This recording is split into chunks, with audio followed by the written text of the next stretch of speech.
Hello everyone, welcome to Royal Online Tutorials, the online education channel. Today in our video we are going to discuss the importance of self-monitoring in leadership. But before we start, don't forget to subscribe my channel and like the video. First of all, what is self-monitoring?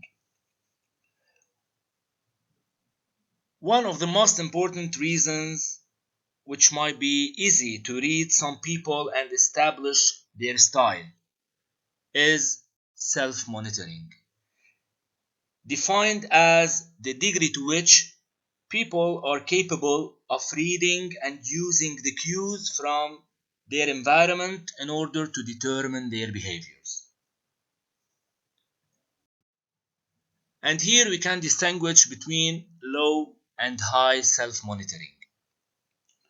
In opposite of the low self-monitors, the high self-monitors are individuals who score high on the self-assessment scale, rated from 0 to 5, where 0 is known as certainly always false, 1 generally false, 2 somewhat false but with exceptions, 3 somewhat true but with exceptions, 4 generally true, and 5 certainly always true. So based on the self-assessment score, we can distinguish if this person has or is scoring high or low concerning or related to this assessment. And then we can say if this person or this leader is a low or high self-monitor. Also, concerning the high self-monitors, the individuals will be also able to read the environmental and social cues regarding what are the appropriate behaviors, and they use the following cues in order to adjust their behaviors, through which they can present themselves, manage impressions. They are also able to mirror others' behaviors better than the low self monitors.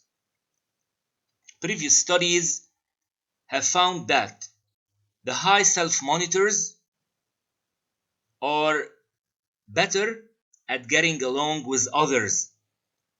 They may be more likely to emerge as higher accomplishers or as leaders because their ability to get ahead, and they may be also more adaptive and innovative, whereas the low self monitors either do not read the cues properly or do not use them in order to change their behaviors. For the high self-monitors, the behavior is likely to be the results of a perception of the environment. It's likely to change depending on the situation. Whereas the low self-monitors' behavior are more internally determined and they are likely to appear constant across different situations. So here, this internal focus seems to make them more accurate decision makers regarding the performance rating and the personnel decisions. If we need to refer to many leadership theories which have relied on the assumptions that leaders have the ability to evaluate various situations, they can also change their behaviors in order to match with the requirements of the situation. So being a high self-monitor might become a key leadership trait. It should help the leader to better perceive and analyze a situation. It may also give the self-monitors the higher ability to adjust their behaviors. Thereby, he will be like suggesting to be more reasonable, at least in situations that are ambiguous and difficult to read. So in this case, they will be more effective leaders. Other studies have supported these ideas. They have found that high self-monitors emerge as leaders more frequently than do low self-monitors. So here we can say that self-monitoring is a key variable in leadership and job performance. And this concept has also been linked to transformational leadership behaviors.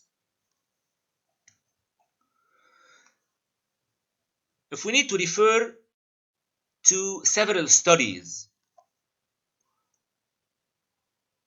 which have looked on the impact of gender and self-monitoring on conflict management and leadership within organizations, some of the results have indicated that high self-monitor emerge as leaders more often than do low self-monitors. Men emerge as leaders more often than do women. High self-monitors resolve conflicts cooperatively when dealing with their subordinates and their supervisors. From the other side, also, women generally report lower levels of conflict with both their subordinates and their supervisors. And finally, high self-monitoring women are especially sensitive to various organizational cues and seem to perceive more conflict. In summary, we can say that self-monitoring is presenting interesting potential applications to leadership, which may continue to remain unexplored. However, being high self-monitors can be useful characteristics in helping the leaders to adjust their behaviors and even in learning new skills. So the high self-monitors may be better to cope with cross-cultural experiences because such situations are ambiguous and may require the ability to interpret environmental cues. As we know, the changing leadership roles are making leadership situations less routine and more uncertain than they were 20 years ago. So finally, we can say that modern leaders should deal with diverse culture and followers' demands for participation and autonomy, especially in today's era. They also need to understand an increasingly complex global environment where self-monitoring is a key characteristic and a crucial factor in these new tasks. Thank you for watching my channel.